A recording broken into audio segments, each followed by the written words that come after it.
For 4 years, veteran Andrew's world consisted only of his loyal dog and its silent vigil.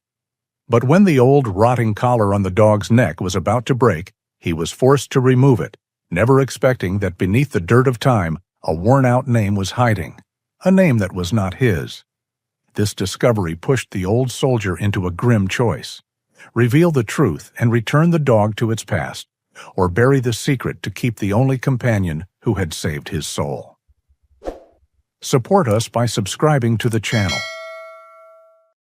The air in the Colorado Rockies in late August of 2021 tasted of pine sap and impending autumn. For 10-year-old Carl Williams, it tasted like freedom. This trip had been his singular focus for months, the one birthday wish he had repeated like a mantra until his parents finally relented. He insisted it had to be here, in the secluded basin of Aspen Creek, a place his father had described from his own childhood, but had not visited in 20 years. Carl Williams was a boy made of boundless energy, with a constellation of freckles across his nose and bright, inquisitive eyes that missed nothing. His hair was the color of summer hay, perpetually messy from running through trees and wrestling with his best friend. That friend was now trotting faithfully at his side. Duck was a 2-year-old German Shepherd of striking appearance. His coat was not the typical black and tan, but a rare, beautiful sable gray, with touches of white on his chest and paws that made him look as if he had been dusted by an early snow. He was large for his age, with intelligent amber eyes and a temperament that was equal parts playful puppy and solemn guardian. He existed in a world where Carl was the sun, and his only job was to orbit him. "Go get it, Duck!" Carl shouted, his voice echoing in the mountain quiet. He hurled a worn tennis ball toward the creek, and the shepherd launched after it, a fluid gray streak against the green meadow. Watching from a pair of canvas camp chairs were his parents. Rick Williams, Carl's father, was a tall, sturdy man in his late 30s. His face was weathered from a life spent outdoors, and his hands, now holding a map, were calloused and capable. He had been hesitant about this spot, remembering its beauty, but also its remoteness. Still, the look on his son's face made any doubt worthwhile. Beside him, Lori Williams watched her son with a warm, gentle smile.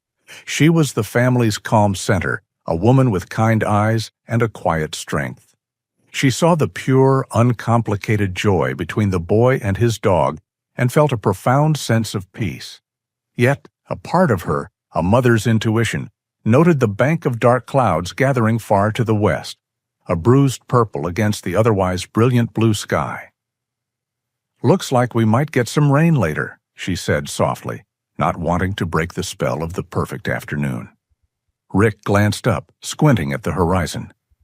"We'll be fine. The tent is secure. We'll just pack the food away before it hits." For another hour, their little world remained idyllic, but the mountains kept their own counsel. The change, when it came, was not gradual. It was a violent shift, as if a switch had been flipped.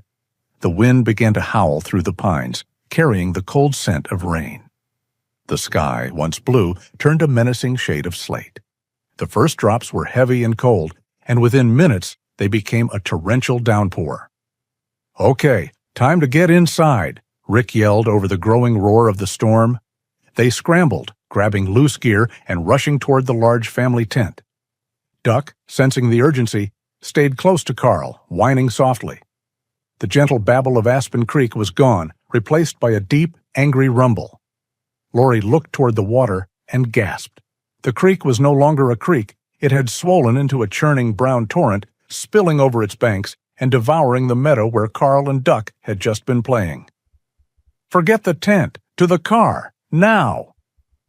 Rick's voice was sharp with an alarm they had never heard before. Panic set in. The water was rising impossibly fast, swirling around their ankles, then their knees. Rick grabbed Carl, hoisting him onto his hip, while Lori struggled to keep her footing on the slick, submerged ground. The SUV was only 50 yards away, but it felt like a mile. The force of the water was immense, a powerful living thing that pushed and pulled at them. They reached the vehicle, wrenching the doors open against the current.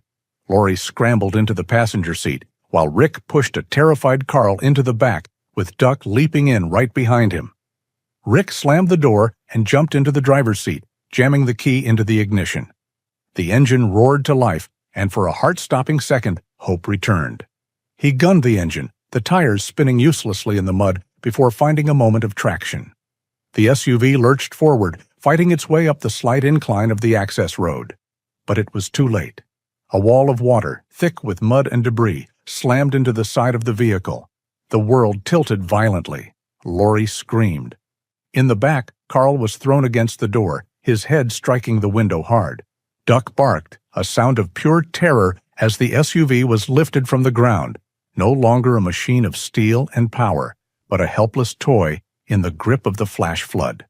The vehicle was tossed and spun, crashing against rocks and submerged trees. The windows shattered, and the cold, muddy water of the creek poured in. Rick fought to keep their heads above the rising tide inside the car. "Carl! Lori! Talk to me!" "We're here!" Lori cried, her voice choked with water and fear. "Carl's hurt." Carl was limp in the back seat, a gash on his forehead bleeding freely. His arm was bent at an unnatural angle. Then, through the chaos, came another sound. Shouts. Headlights pierced the gloom of the storm. A search and rescue truck had arrived. A man in a bright yellow raincoat, a rescuer with a grim, determined face, appeared at the broken window. The rescue was a frantic, terrifying blur. They were focused on the humans, on the injured boy. They worked with practiced urgency, prying open a jammed door, pulling Lori and Rick out into the raging current, tethering them to the shore. They reached for Carl, carefully maneuvering his broken body out of the submerged vehicle. In that chaotic extraction, no one was focused on the dog. Duck, driven by instinct and loyalty, tried to stay with Carl, but the force of the water pouring through the cabin was too strong. He was washed through a shattered rear window, his claws scrabbling for purchase, before he was swept away into the maelstrom. The last thing Carl saw before his eyes closed was a flash of gray fur and a desperate, paddling motion disappearing into the darkness.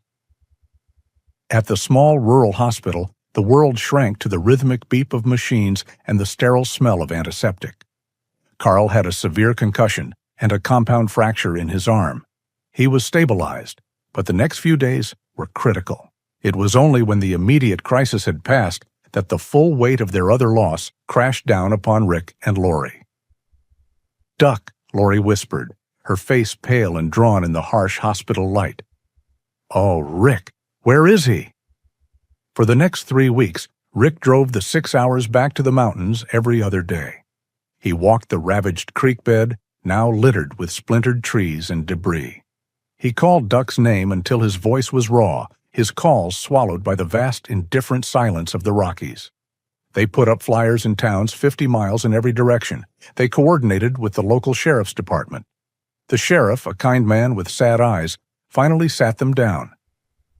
"Mr. and Mrs. Williams," he said gently, "you have to understand the kind of force we saw that night. The entire landscape has changed. We searched for miles downstream. We did everything we could." He left the rest unsaid. In a flood like that, an animal's chances of survival were effectively zero. The search was called off. Hope was extinguished. Back in the hospital, as his body began to heal, Carl's mind was replaying the events in a torturous loop. He remembered begging for the trip. He remembered his father's hesitation. He remembered the dark clouds. In his 10-year-old mind, the logic was simple and brutal. This was his fault. He had wanted to go. He had brought them there. He had lost his best friend. It was a silent, heavy burden that settled deep within him, a secret guilt he would carry long after his bones had mended. The world for Duck had been reduced to a violent, churning chaos of brown water, roaring sound, and the splintering crash of trees. He was tumbled and submerged, his lungs burning, his body battered against rocks he could not see. Then, just as his strength gave out, the current threw him sideways, slamming him onto a muddy bank, miles downstream from where he had last seen his family. For a long time he lay there, a sodden gray heap, the rain still lashing down on his exhausted body. Pain was a dull, constant throb in his right foreleg, and a dozen smaller cuts stung his skin. But something deeper than pain, stronger than exhaustion, eventually forced him to his feet. It was a singular overriding instinct.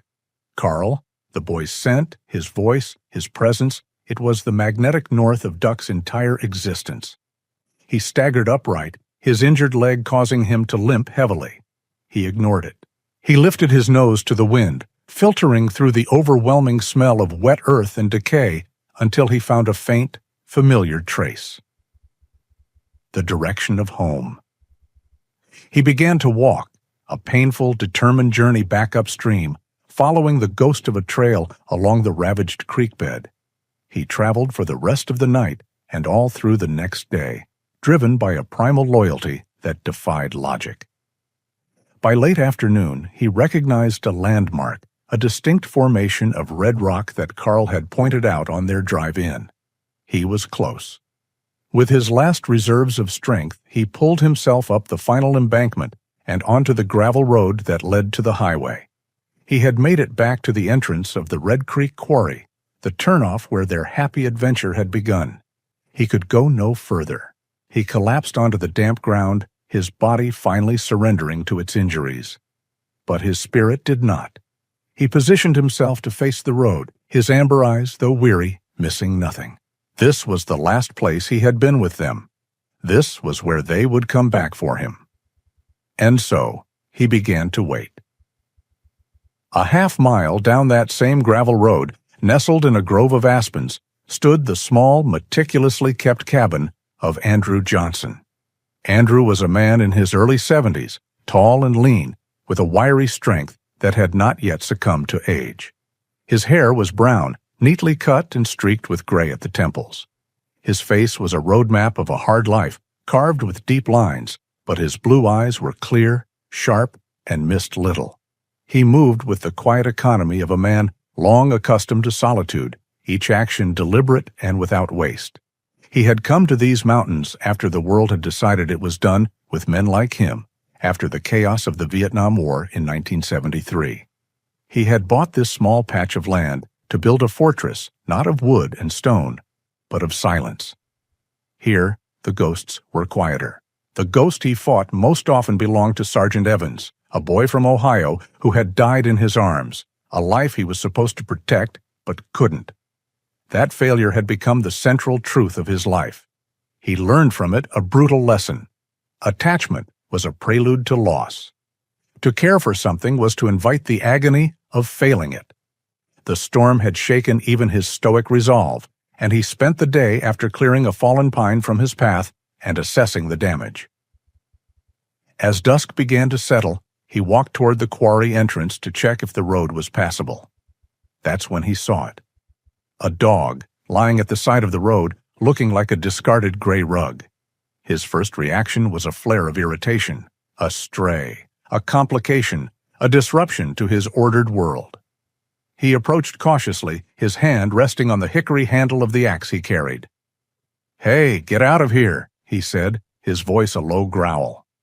The dog lifted its head. It was a German shepherd, and a big one at that. Andrew saw the exhaustion in its eyes, the mud caked on its beautiful gray coat, the unnatural way it held its front leg. But he also saw something else. The dog was not just lying there, it was holding a post. Its gaze was fixed on the highway beyond, and it scanned every passing set of headlights with an unwavering intensity. "Go on now, scat," Andrew said again, a little less forcefully this time. Duck looked at him, a low rumble of a warning vibrating in his chest, but he did not move. He would not abandon his post. Andrew stood there for a long moment, the man and the dog locked in a silent standoff. He saw the loyalty in the animal's posture, and it was like a key turning in a lock he had forgotten existed. It reminded him of Evans. It reminded him of promises made in the jungle that he could not keep. He felt the old fear rise in his throat, the fear of being responsible. He turned without another word and walked back to his cabin. "Not my problem," he muttered to the empty rooms. He built a fire, heated a can of stew, and tried to read. But the image of the dog would not leave him. He kept seeing that steadfast, waiting gaze. He saw loyalty that asked for nothing. He saw a faithfulness so profound it was willing to endure pain and exhaustion for a hope that was likely already gone. Hours passed. The sky turned a deep, starless black. A cold wind picked up, rattling the window panes. Andrew got up and looked out the window toward the road. Through the darkness, he could just make out the shape. The dog was still there. It was shivering now, but it had not moved. It had not sought shelter. Its duty came first. In that moment, something inside Andrew Johnson broke. He wasn't looking at a stray dog anymore. He was looking at a soldier, a sentry who refused to be relieved of his duty. He saw a reflection of his own stubborn vigil, the lonely watch he had kept over his own painful memories for 50 years. He had failed to save Sergeant Evans. That was a fact he could never change. The past was set in stone. But this was the present. This was a new mission. He could not let this soldier die on his watch. He walked to his pantry, his movements once again filled with purpose. He opened a can of beef, the good kind he saved for himself, and scooped it into a metal bowl. He filled another with fresh water from the pump. He pulled on his old field jacket, stepped out into the cold night, and walked back toward the quarry entrance. He did not approach Duck directly, knowing it would spook him. Instead, he stopped about 20 feet away, bent down, and gently placed the two bowls on the ground. He didn't say a word. He simply backed away slowly and returned to the path leading to his cabin. It was not yet an act of affection. It was an offering of respect, a silent acknowledgement from one watchman to another.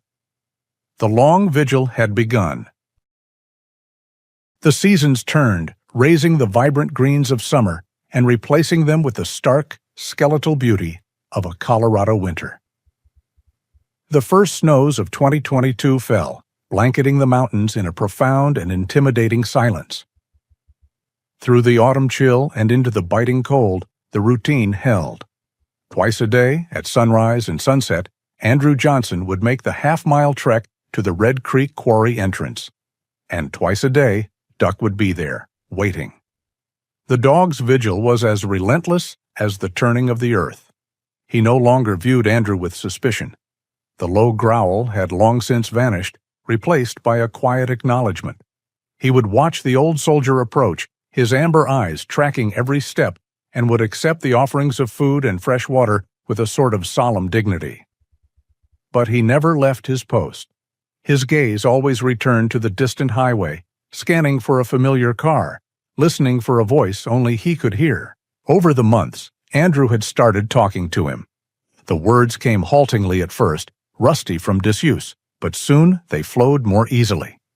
He spoke to Duck not as a pet, but as a confidant, a fellow sentry sharing a long and lonely watch. He told him about the suffocating humidity of the jungle, the drone of helicopters, and the quiet courage of Sergeant Evans. The dog would listen, his head cocked, his gaze never leaving Andrew's face until the story was done. Then his attention would return to the road. Duck, for his part, learned to trust. The limp in his leg had eased into a permanent, slightly stiff gait, a physical reminder of his ordeal. He now greeted Andrew's arrival with a barely perceptible wag of his tail. He allowed the man to sit on a nearby boulder while he ate, a silent companionship forming in the vast emptiness of the mountains. They were two solitary beings, guarding the quiet ruins of their separate pasts, finding a strange comfort in each other's steadfast presence. Far away, in the flat, featureless landscape of a new state, the Williams family was living in a different kind of silence. They had moved into a tidy suburban house with a manicured lawn, a place so utterly unlike the wild mountains of Colorado that it felt like another planet. They had done it for Carl, but the change of scenery had not healed him. The bright, energetic boy was gone, replaced by a quiet, haunted version of their son. He did his homework, he ate his meals, but the light in his eyes had dimmed. Nightmares often stole his sleep, leaving him pale and withdrawn. On his bedside table, next to a lamp that cast a sterile glow, was a single framed photograph of him and Duck taken on that final, perfect afternoon. Sometimes his parents would find him just staring at it, his expression unreadable. His therapist said it will take time, Lori said one evening, her voice barely a whisper, as she and Rick sat in their silent living room. He's processing the trauma. Rick ran a hand over his weary face. Processing? Lori, he's fading. It's the guilt. I hear him sometimes, whispering to that photo, saying he's sorry. The words hung in the air, thick with their own shared burden. The decision to move had been the most difficult of their lives.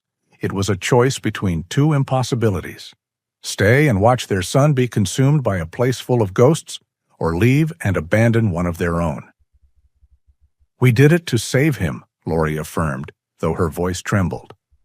We had to. But the unspoken truth was that it felt like a betrayal. In their hearts, they had left a member of their family behind, and the guilt of that decision was a constant, aching presence. Back in Colorado, the winter deepened, burying the landscape in feet of snow. One February morning, a blizzard of historic proportions descended upon the Rockies. The wind howled like a hungry wolf, and the snow fell so thickly that the world beyond Andrew's window simply ceased to exist. His first thought was of Duck. He spent an hour layering his clothes, pulling on insulated boots and his old Army-issue coat. To venture out in this was madness, but the thought of the dog, alone and exposed at his post, was unbearable. He pushed his way out the door and into a wall of white. The wind tore at him, stealing his breath and stinging his face with ice. Every step was a battle against the storm's fury. When he finally reached the quarry entrance, he saw a mound of snow near the large rock where Duck usually sat.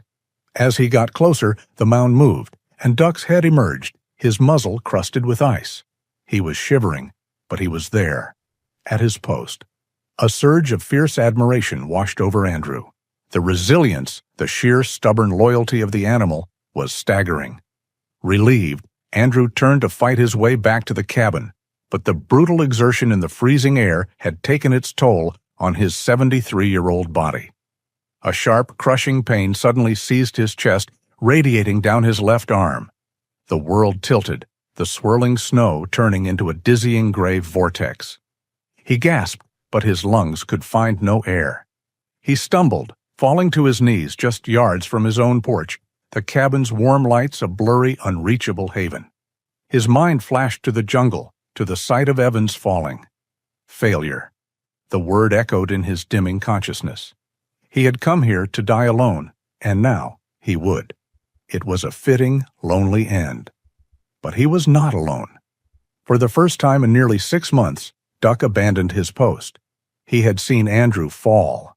A new, more immediate duty had taken precedence. He plunged through the deep snow, reaching Andrew's side in moments. He barked, a desperate, explosive sound that was immediately swallowed by the storm. He nudged Andrew's face with his cold nose, whining, licking the icy skin. There was no response. Instinct took over. Duck grabbed the thick collar of Andrew's coat with his teeth and pulled. He dug his paws into the snow, muscles straining, and began to drag the unconscious man.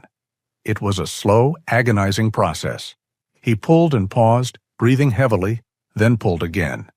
He dragged Andrew those last impossible yards up onto the relative shelter of the cabin porch, out of the deepest, deadliest drifts. Then, with a low groan, the exhausted shepherd collapsed onto the man's chest, a living blanket, his own body, heat of final, desperate defense against the killing cold. Andrew awoke to the crackle of a dying fire. He was on the floor of his cabin, wrapped in an Afghan from his armchair. His head throbbed, and a dull ache resonated in his chest. For a moment, he was utterly disoriented. Then he saw him. Duck was lying a few feet away, his head on his paws, watching Andrew with an unwavering gaze. The memories came back in fractured pieces. The snow, the crushing pain, the fall, and the dog. He remembered the feeling of being dragged, the weight on his chest. It all clicked into place. The dog had left his post. The dog had saved his life. He stared at the magnificent animal, and for the first time in 50 years, Andrew Johnson felt the 50-ton weight of his failure begin to lift. He had not been able to save Sergeant Evans. That was the wound he had carried his entire adult life. But he had taken in this lost creature, this other loyal soldier, and in return it had saved him. The debt, in some cosmic, inexplicable way, felt paid. The universe had balanced its books. Tears welled in the old soldier's eyes, blurring the image of the dog. He slowly, painfully, pushed himself into a sitting position. He reached out a trembling hand, not with an offering of food, but with a simple, profound need for contact. "You saved me," he whispered, his voice cracking. Duck seemed to understand the shift, the monumental change in the space between them. He rose, walked the few steps to Andrew's side, and for the first time leaned his head against the man's outstretched hand. The silent pact was sealed, not in words, but in a shared moment of survival, gratitude, and redemption. The brutal winter of 2022 eventually yielded to a tentative spring, then a vibrant summer. By the time the aspens once again began to burnish the mountainsides with gold in the autumn of 2023, nearly 2 years had passed since the storm. The pact forged between man and dog in the heart of that blizzard had solidified into a deep, unspoken companionship. Duck's vigil remained, but it was no longer a solitary one. He still spent hours at his post by the quarry road, a steadfast sentinel watching the highway. But now he would often return to the cabin, his paws making soft sounds on the wooden porch where he would lie, while Andrew read, a quiet, reassuring presence. The boundaries had softened. The watchman now had a shadow. In the small town of Havenwood, tucked into the valley 10 miles away, stories were a form of currency, and a good one traveled fast. The tale of the old recluse at the Red Creek Quarry began as fragments pieced together from fleeting sightings. A delivery driver, making a rare drop-off at a neighboring property, saw the old man walking with a magnificent gray shepherd. A pair of hikers, lost on an old trail, stumbled upon the quarry road and saw the dog sitting alone, watching the highway with an unnerving intensity. The vet, making a house call for a sick horse, was told by the rancher about Old Johnson's ghost dog, the one that guarded the road. The story grew into a local legend. It was whispered over coffee at the town diner and discussed in line at the post office. Some said the dog was a spirit guarding the mountain from harm. Others believed it was waiting for a master who had died in the quarry years ago. Because Andrew Johnson never came to town and never spoke to anyone, the truth remained shrouded in mystery, which only made the legend more potent. It was these whispers that first caught the attention of Dolores Brown. Dolores was a photographer in her late 20s, a transplant from the city who had moved to Havenwood 3 years prior, seeking a slower pace and more meaningful subjects. She had a patient demeanor, with observant, kind brown eyes and dark hair she usually kept tied back in a practical knot. Her camera, a well-used but meticulously cared-for Nikon, was a permanent extension of her arm. She made her living selling landscape prints to tourists, but her true passion was photojournalism, telling the long, quiet stories of ordinary lives. She first heard the tale from the woman who ran the general store, a snippet about a veteran and his loyal dog. The story stuck with her. It felt different from typical small-town gossip. It had weight, a hermit, a vigil, a dog's unwavering loyalty. Her instincts told her there was something profound hidden in the woods near Red Creek Quarry. Her first attempt to find them was a quiet failure. She drove her dusty Subaru down the gravel road, her heart pounding with a mixture of excitement and trepidation. She saw them from a distance. The old man, Andrew, was sitting on his porch, and the gray shepherd, Duck, was lying at his feet. The moment her car came into view, the dog was on its feet, alert, a low growl rumbling in its chest. Andrew didn't even look her way. He simply placed a hand on the dog's back, spoke a quiet word, and the two of them retreated inside the cabin, the door closing with a soft, final click. The message was clear. Visitors were not welcome. Dolores was a patient woman. She knew a story like this couldn't be forced. A week later, she tried again, this time parking her car on the main road and walking in. The result was the same. She saw them, Duck alerted his master, and they vanished. She was trying to approach a fortress, and the dog was its vigilant guard. She changed her strategy. She stopped trying to get to the cabin. Instead, she began making herself part of the landscape. Every few days she would drive out, park a respectful quarter-mile away, and just sit on a fallen log, her camera in her lap, unused. She didn't try to approach. She just sat, sometimes for an hour, watching the light change on the mountains. She wanted the man and his dog to understand that she was not a threat. She was just a quiet presence. Weeks passed. The initial wariness from Duck softened into curiosity. He would still watch her, but his posture was relaxed, his tail no longer rigid. Andrew, too, began to accept her presence as a strange but harmless fixture. He would go about his chores, chopping wood or tending his small garden, occasionally glancing her way but making no move to engage. The breakthrough came on a crisp October afternoon. Dolores was about to pack up and leave when she saw Andrew walk out of his cabin and head toward the road. As he drew near to where she sat, he stopped. He stood there for a long moment, his clear blue eyes studying her with an unnerving intensity. "What do you want?" he finally asked, his voice gravelly from disuse. Dolores's heart leaped, but she kept her voice calm and steady. She did not stand up, remaining seated to seem less intimidating. "My name is Dolores Brown," she said. "I'm a photographer." He just stared, waiting. "I heard the stories in town," she continued, choosing her words with care. "But that's not why I'm here. I'm here because I saw it myself. The way he watches the road, the way he stays by your side. I've never seen loyalty like that. It's a powerful thing to witness." Andrew's stern expression didn't change, but some of the hardness in his eyes seemed to soften.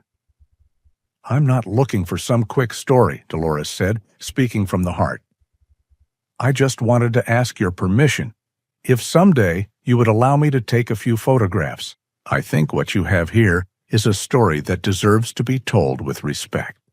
He was silent for so long that she thought he would simply turn and walk away. He looked from her to his cabin, then back to her.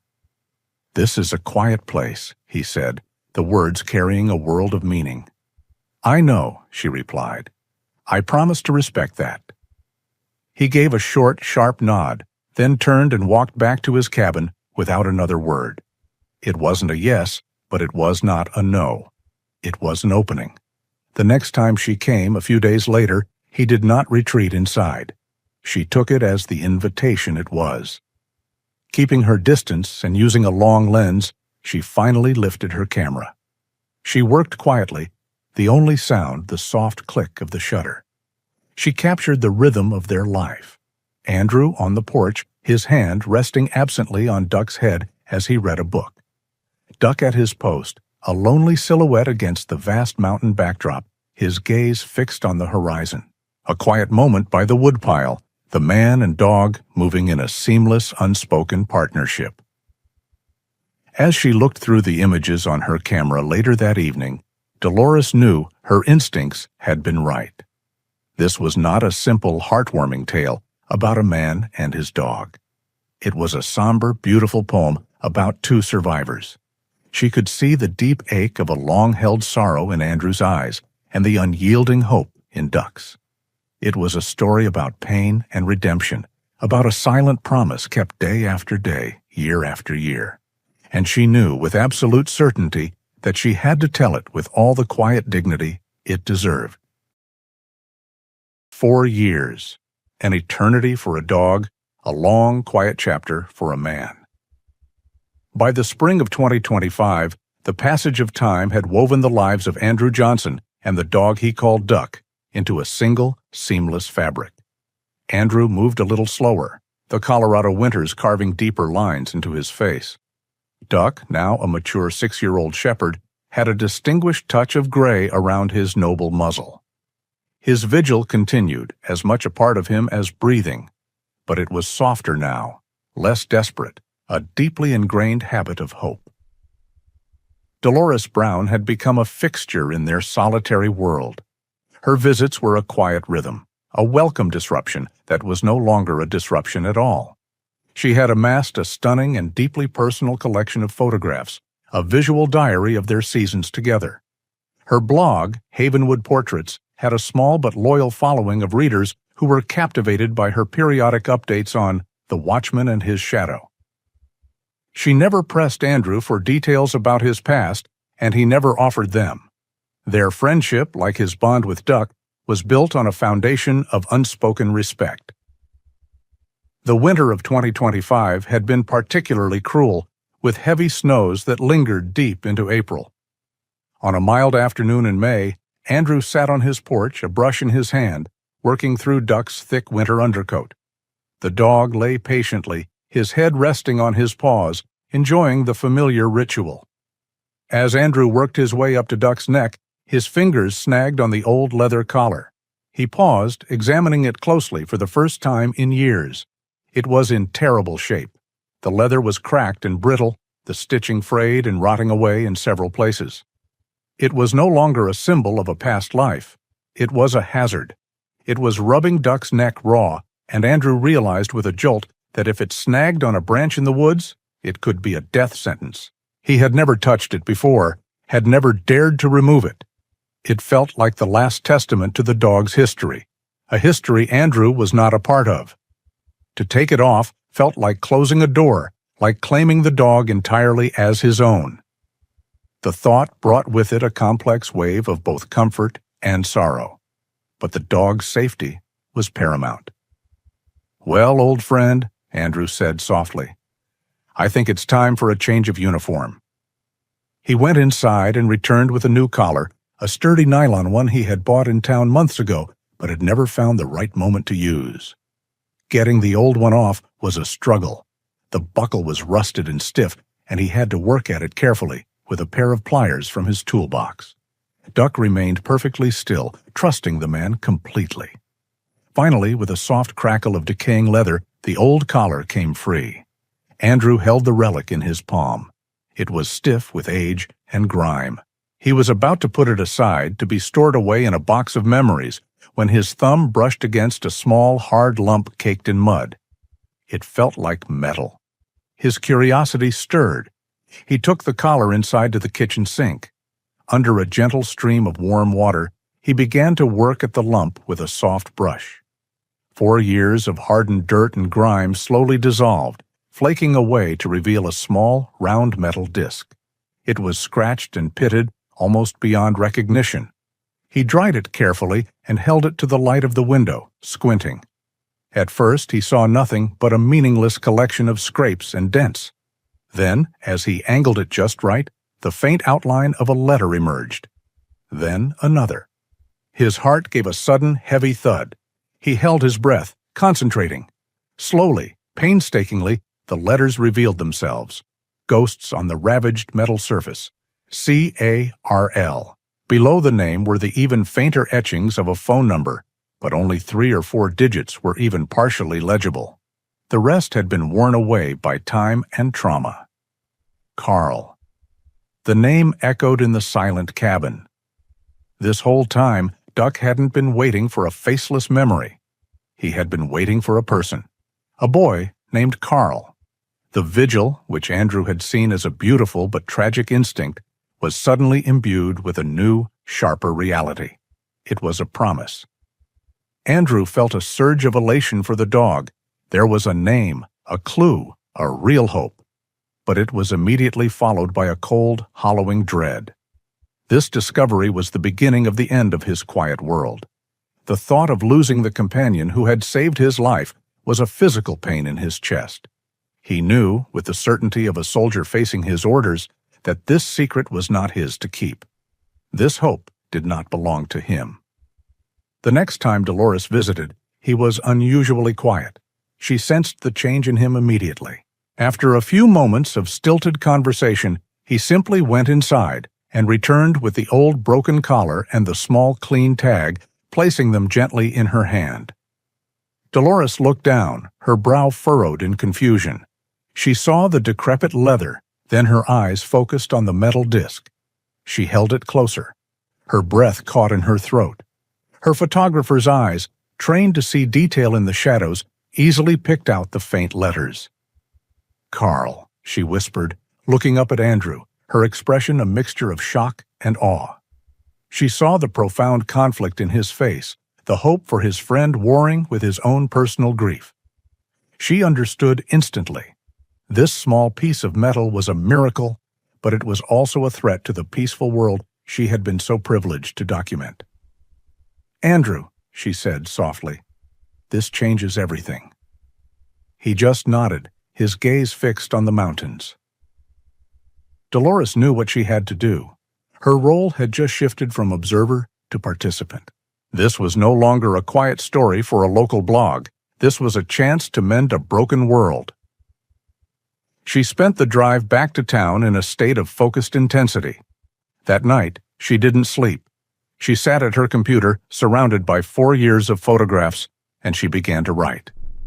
This was not just another post. It was the culmination of it all. She wrote about the legend, the whispers in town, and the quiet truth she had discovered. She wrote about a reclusive veteran, a man who had sought solitude to heal from one war, only to find a new mission in the loyalty of a lost dog. She wrote of their silent companionship, of the blizzard that had sealed their bond, and of the unwavering vigil that had continued, day after day, for 4 long years. Then she built to the climax. She described the rotting collar, the patient work at the sink, and the discovery of the faded tag. She had taken a series of high-resolution macro photographs of the tag, and she chose the one where the light caught the letters perfectly. It was undeniable proof. She chose her title carefully, writing and deleting a dozen options before settling on one that held both the history and the hope. A 4-year vigil, a faded name. Can we help find Carl? She embedded the photographs, the story, and the clear, heartbreaking image of the tag. She added a simple plea, asking anyone who might recognize the story or the name to contact her. Her finger hovered over the Publish button. She took a deep, steadying breath. With this one click, she was about to send their quiet, fragile mountain story out into the loud, sprawling, and unpredictable world. She knew nothing would ever be the same for the old soldier and the dog who waited. She clicked. The internet is an ocean, and stories are messages in bottles, tossed into the digital currents with no guarantee of ever reaching their intended shore. But the story of the watchman and his shadow, launched by Dolores Brown from a quiet corner of the Colorado mountains, was different. It was weighted with 4 years of loyalty, and it traveled with impossible speed and purpose. It was shared from a local community page to a statewide animal rescue group, then picked up by a national news aggregator. Within 48 hours, the story had been read by millions. One of those readers was a woman in Lincoln, Nebraska, who remembered a sad story her college friend, Lori Williams, had told her years ago about a beloved German shepherd lost in a flood. She saw the photograph of the gray dog, the name Carl, and the Colorado setting, and with a pounding heart, she forwarded the link. In a quiet suburban house hundreds of miles from the Rockies, Lori Williams was sorting through mail at her kitchen table. Her phone buzzed with a message from her friend, accompanied by a link. "Lori, this is a long shot, but you have to look at this." With a sigh, she tapped the link, expecting a cute animal video. The page loaded, revealing a stunning photograph of a gray German shepherd sitting stoically against a backdrop of rugged mountains. A pang of familiar grief, a phantom limb of loss, ached in her chest. The dog looked so much like, but she had learned years ago not to let her hope wander down that painful path. She began to read the headline, "A 4-year vigil, a faded name." She read about the old soldier, the blizzard, and the dog who waited. Her breath hitched. Her hands began to shake. The story was so similar, the location so right. It was a coincidence. It had to be. Then she scrolled down and saw it. A high-resolution, close-up photograph of a small, battered metal tag. The letters, though faint and scratched, were unmistakable. C-A-R-L.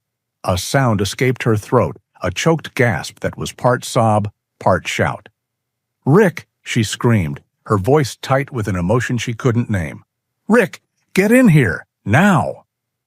Rick Williams came running from the garage, his face etched with alarm. He saw his wife, pale as a ghost, staring at her phone. "Lori, what is it? What's wrong?" She couldn't speak. She just turned the screen toward him. He looked, and his own face went slack with disbelief. Together, they called for their son. Carl Williams, now a lanky, quiet 14-year-old, came downstairs, his expression one of mild teenage annoyance at being summoned so urgently. "What's up?" he asked. His eyes fell upon the image on his mother's phone. He froze. For 4 years, he had nurtured a secret, stubborn ember of hope, shielding it from the winds of adult realism and the cold logic of time. Now that ember roared into a fire. "Is that—" His voice, now deeper than he was used to, cracked with the cadence of the 10-year-old boy he had been. "Dad? Is that him?" "We think so, son," Rick said, his own voice thick. "We really think it might be." The three of them huddled around the small screen, a family united in a sudden, impossible miracle. Joy, pure and overwhelming, was the first wave. It was a physical force, bringing tears to Lori's eyes and a wide, trembling smile to Rick's face. Carl just stared, his hand outstretched as if he could touch the dog through the screen, his carefully constructed teenage aloofness shattering into a million pieces. Then, as they read the story again, the second wave crashed over them. It was cold and heavy, a tide of guilt. They read of the brutal winters, of the lonely vigil, of the old man who had kept watch when they had not.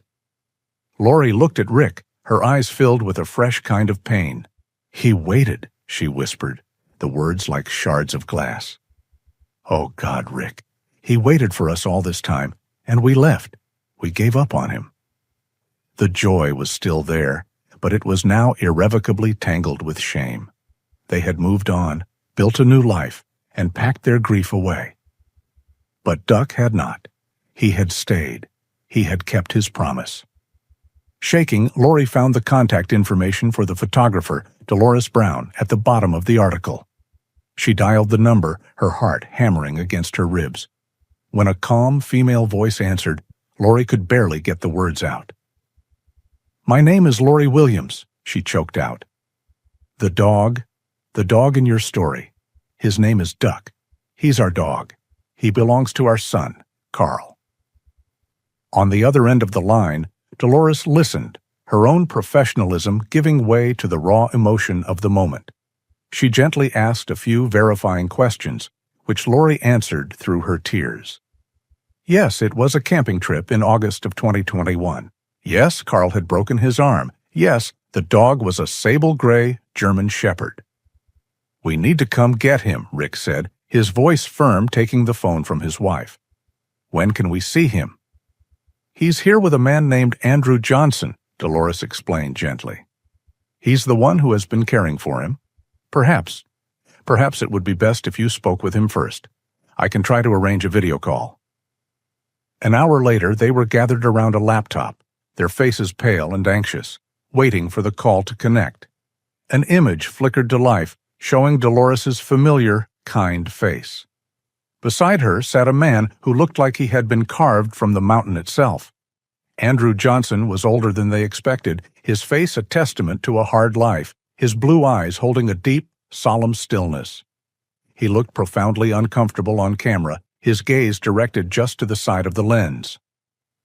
"Mr. Johnson," Lori began, her voice trembling. We don't have the words. Thank you. Thank you for saving our dog." Andrew gave a short, stiff nod. "He's a good soldier," he said, his voice a low gravel. "Kept his post." "We're coming to get him," Rick said, trying to sound practical, to keep the overwhelming emotion at bay. "We can be there in 2 days." A flicker of something, sadness, loss, passed through the old soldier's eyes, so quick they almost missed it. "He's been waiting for you," was all he said. Carl, who had been silent until now, leaned forward. "Can I see him?" he asked, his voice soft. Andrew looked off screen and gave a low whistle. A moment later, a familiar gray head entered the frame. Duck looked older, his muzzle flecked with white, but his eyes were the same. intelligent, loyal, and impossibly sad. He leaned against Andrew's leg, a gesture of deep trust and affection. Seeing that simple, profound bond was like a punch to the gut for the Williams family. This was not just a man who had fed a stray. This man was Duck's world now. They were not just reclaiming their lost dog. They were tearing him away from the person who had become his rescuer, his companion, his entire life. The complexity of the situation, the joy of their discovery, and the sorrow of the separation to come settled heavily in the room.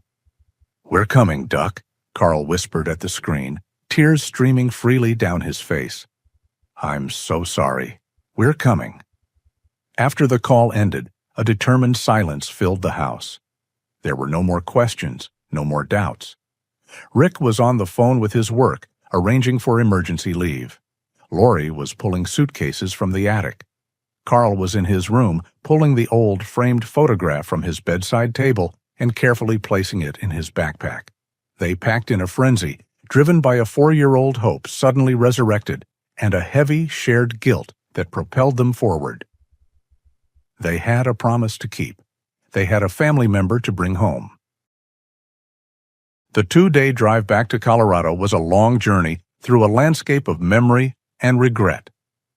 As the flat plains of Nebraska gave way to the rising foothills of the Rockies, a heavy silence settled inside the Williams' car.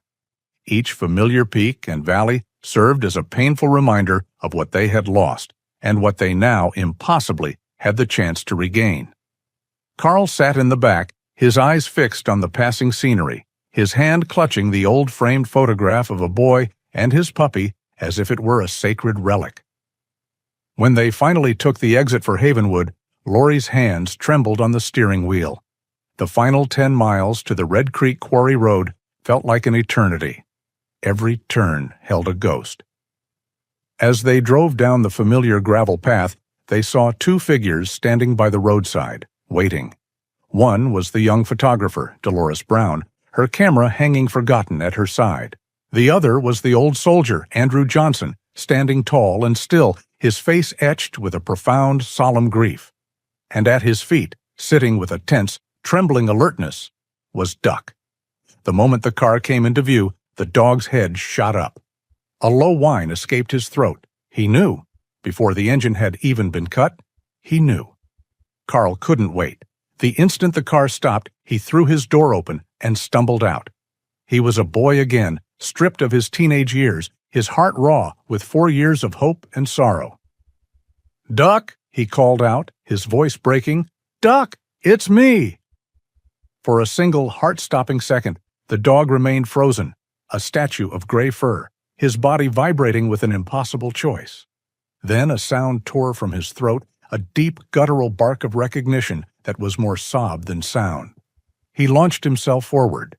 Carl dropped to his knees on the gravel, his arms outstretched. The dog crashed into him with the force of a memory unleashed, knocking him backward. Duck's entire body trembled as he pressed against the boy, his tail whipping back and forth, his frantic whines and barks a chaotic symphony of reunion. He licked every inch of Carl's face, as if trying to erase the 4 years of absence with a single, desperate act of love. Carl buried his face in the thick fur of Duck's neck, his own sobs shaking his lanky frame. "I'm sorry," he choked out, the words he had whispered to a photograph for years finally finding their true recipient. "I'm so sorry, buddy. I'm so sorry we left. I never stopped looking. I never gave up." Rick and Lori emerged from the car, tears streaming down their faces as they knelt to join the embrace, their hands sinking into the familiar, beloved fur of the dog they had thought was gone forever. For a few perfect, crystalline moments, the world was whole again. The broken pieces of their family had been fused back together by a miracle. But then, the fracture lines began to show. After the initial explosion of joy, Duck seemed to realize the impossibility of the situation. He licked Carl's hand one more time, then looked back over his shoulder, a low, anxious whine escaping his throat. Andrew was still standing in the same spot, his face unreadable, watching them. Duck pulled away from Carl and trotted back to Andrew's side, nudging the old man's hand with his head. Then he looked back at Carl, his body a taut line of conflict. He took a few steps toward the boy, then retreated back to the soldier. His amber eyes were filled with a profound, heartbreaking confusion. He was caught between two worlds, two loyalties, two great loves. His past had collided with his present, and he was being torn apart in the middle. The sight was agonizing for everyone to watch. The Williams family's joy was tempered by the clear evidence of the deep, powerful bond their dog had forged with the man who had saved him. They were not just taking home a pet, they were taking a companion, a comrade, a reason for living, from this lonely man. Andrew Johnson watched the dog's painful indecision, and a look of resolute calm settled over his grieving features.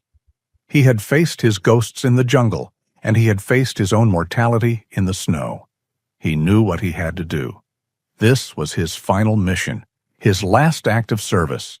He walked forward slowly, his boots crunching on the gravel, until he stood before the torn and conflicted animal. He did not look at the Williams family. He only had eyes for the dog.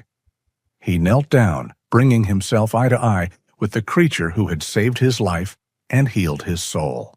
He raised a steady hand and placed it on Duck's head. "It's okay, brother-in-arms," Andrew said, his voice a low, steady command, imbued with all the love and pain of a final goodbye. "Your mission here is over. Go home." He gave the dog a gentle final pat, and then he stood up, took one step back, and created a space that only the Williams family could fill. It was an act of the purest, most selfless love they had ever witnessed. It was a release. It was a blessing. Duck seemed to understand the words, the tone, the finality of the command. He looked one last time at Andrew, gave a soft whimper, and then turned and walked to Carl, pressing his side firmly against the boy's legs. The vigil was over.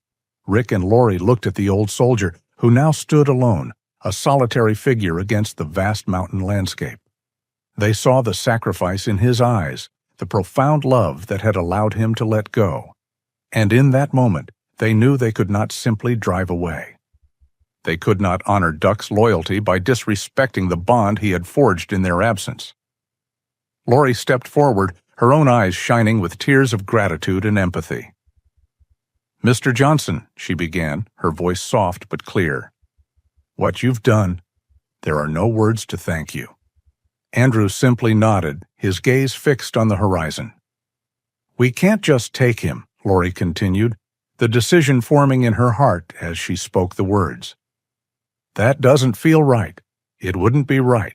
We were thinking, we're going to rent a house in Havenwood for a few months, maybe longer, to help him adjust, to be close by." She paused, taking a breath before making the real offer. "And we were hoping you would be a part of his life, a part of our lives. We want you to see him whenever you want. We need you too. You're his family too." The old soldier finally turned his gaze from the mountains to look at her, and for the first time they saw the walls around his heart crumble. They saw the surprise, the relief, the dawning of a new, unexpected hope. He looked at Carl, who now stood with one hand buried in Duck's fur. The boy looked from his parents to the old man and seemed to understand. He took his other hand and, in a gesture of pure childish grace, reached out and took Andrew's hand. A new chapter had begun. It was not the ending anyone had expected, but it was the one they all deserved. It was a homecoming not just for a lost dog, but for two lonely men and a family learning the true meaning of loyalty. Together, the boy, the dog, and the old soldier stood for a moment, their hands and lives intertwined, a new family being redefined by the enduring power of love. The story of Duck and Andrew reminds us that true loyalty is a promise that time cannot break, and that the deepest family bonds are often forged not by blood, but by shared moments of healing and quiet understanding. If this tale of unwavering faith has touched your heart, sharing it helps these messages of hope find their way to others who may need them. We invite you to join our community by subscribing so that more of these stories can find you. We would be honored to read about the loyal companions who have shaped your own life in the comments below. And your journey with us does not have to end here. Our newest tale is waiting for you now on the screen.